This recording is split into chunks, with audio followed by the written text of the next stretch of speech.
हम अक्सर horror movies देखते हैं जिसमें आत्मा दिखाई जाती है जो बदला लेती है या फिर किसी की मदद करती है। पर यह आत्मा यानी होती क्या है? यह होती भी है या नहीं? पर क्या सच में यह सच है कि मरने के बाद भी इंसान जिंदा होता है, या फिर यह कहे कि वह इंसान आत्मा में या फिर ऑरा में कन्वर्ट हो जाता है? हमारी आत्मा यानी हम खुद होते हैं और मरने के बाद यह आत्मा शरीर छोड़ देती है। क्या यह आत्माएं सच में होती है और मरने के बाद भी आत्मा को सब याद होता है, या फिर मरने के बाद सब खत्म हो जाता है? समझ रहे हो, मतलब सब कुछ ब्लाइंड फिनिश।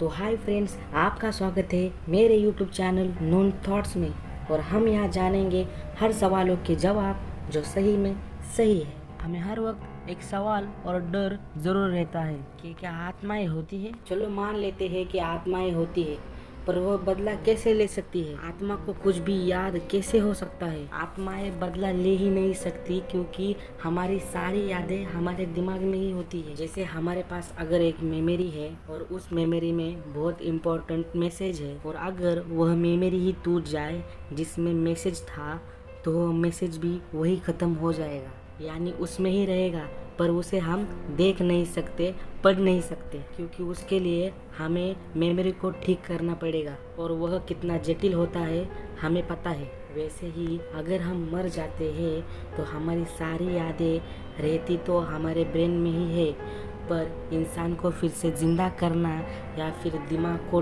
ठीक करना नामुमकिन सा है। तो आत्मा को अगर कुछ याद ही नहीं होता तो आत्मा यानी है क्या? क्या कंसेप्ट है आत्मा या फिर कहे ओरा का? तो फ्रेंड्स, पहले हम देखते हैं कि ओरा यानी क्या है। फ्रेंड्स, हमारी पृथ्वी एक मैग्नेट है और इसीलिए उसे एक मैग्नेटिक फील्ड भी है, और यही मैग्नेटिक फील्ड हमारे पृथ्वी को सूरज के अल्ट्रावायलेट रेडिएशन से बचाती है, और इस काम में ओजोन लेयर का भी बहुत बड़ा हाथ होता है। अभी हम ग्रेविटी के चलते पृथ्वी से जुड़े हुए हैं, तो इसी वजह से हमारे शरीर के बाहर भी एक मैग्नेटिक फील्ड बनती है, पर हमारी फील्ड पृथ्वी के मैग्नेटिक फील्ड से बहुत ही कम होती है, क्योंकि पृथ्वी के मायने में हम बहुत ही छोटे होते हैं। इसीलिए ये मैग्नेटिक फील्ड इतनी कम होती है कि कोई भी चीज़ हमसे नहीं चिपकती, और हमारा वातावरण भी इस मैग्नेटिक फील्ड को निग्लिजिबल कर देता है, मतलब और भी कम कर देता है, और इसी इलेक्ट्रोमैग्नेटिक फील्ड को ऑरा कहा जाता है। और यह मैग्नेटिक फील्ड सिर्फ हमें रेडिएशन से बचाती है, क्योंकि सूरज पे ही नहीं बल्कि धरती पर भी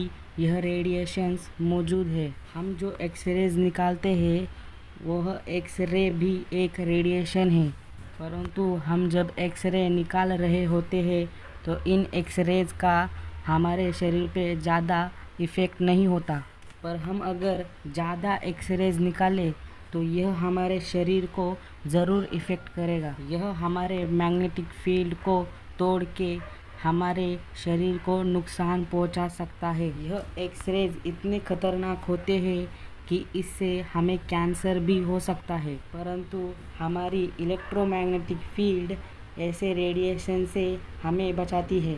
तब यह ऑरा या फिर कहे हमारी इलेक्ट्रोमैग्नेटिक फील्ड हमारे शरीर के बाहर तब भी मौजूद होती है, क्योंकि यह इलेक्ट्रोमैग्नेटिक फील्ड सिर्फ सजीवों पर नहीं बल्कि हर एक चीज़ पर और हर एक पार्टिकल पर होती है। बस सजीवों के अंदर से हीट एनर्जी बाहर निकलती है, तो यह चीज़ निर्जीव वस्तुओं से नहीं होती।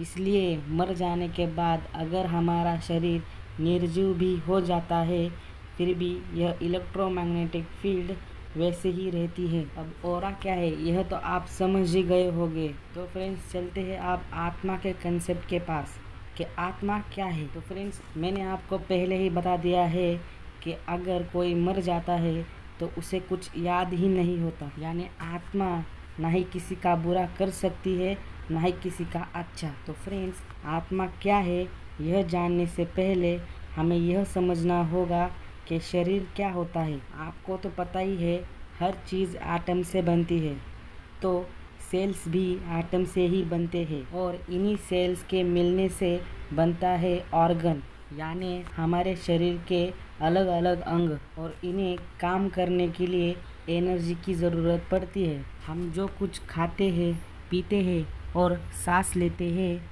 वह सब ब्लड में मिक्स हो जाता है और ब्लड इन सब चीज़ों को हर एक सेल्स के पास ले जाता है और सेल्स इन्हीं चीज़ों की मदद से एनर्जी तैयार करते हैं और उन्हें भी यह सब करने के लिए थोड़ी एनर्जी चाहिए होती है, जो वह उस एनर्जी से लेते हैं और इस एनर्जी की वजह से हम हमारे शरीर को हिला सकते हैं और कुछ भी काम कर सकते हैं। और जब हम कुछ काम करते हैं तो यह एनर्जी खर्च हो जाती है, परंतु जब हम मर जाते हैं तब यह एनर्जी सेल्स में ही इकट्ठा हुई रहती है और अगर शरीर डिकम्पोज हो जाए तो यह एनर्जी बैक्टीरियाज के अंदर चला जाता है, जो शरीर को डिकम्पोज कर रहे होते हैं। परंतु हम लोग इंसान मरने के बाद उसे तुरंत जला देते हैं। हर एक ऑर्गन की या फिर कहे सेल्स की तो राख हो जाती है, परंतु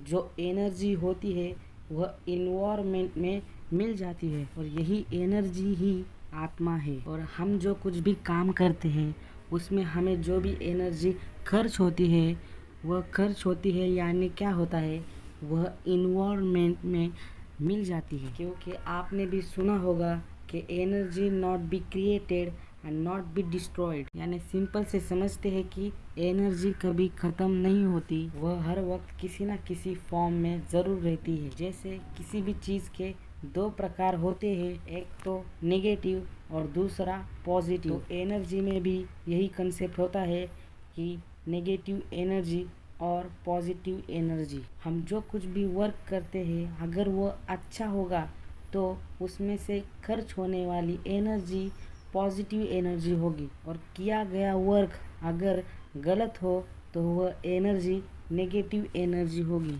और यही एनर्जी हमारे इन्वायरमेंट में रहती है। इसलिए हम जो भी सोचते हैं वह करने के लिए यह एनर्जी मदद करती है और जिस एनर्जी के इन्वायरमेंट में हम रहते हैं वैसे ही हमारे विचार हो जाते हैं और यह एनर्जी हर तरफ होती है। परंतु आज के चलते देख यह पॉजिटिव एनर्जी कहीं पे तो कम हो रही है, यह दिख रहा है और सभी तरफ सिर्फ नेगेटिव एनर्जी ही भरी पड़ी है। फिर भी यहाँ एक जगह ऐसी है जहाँ पॉजिटिव एनर्जी होती है, वह है मंदिर।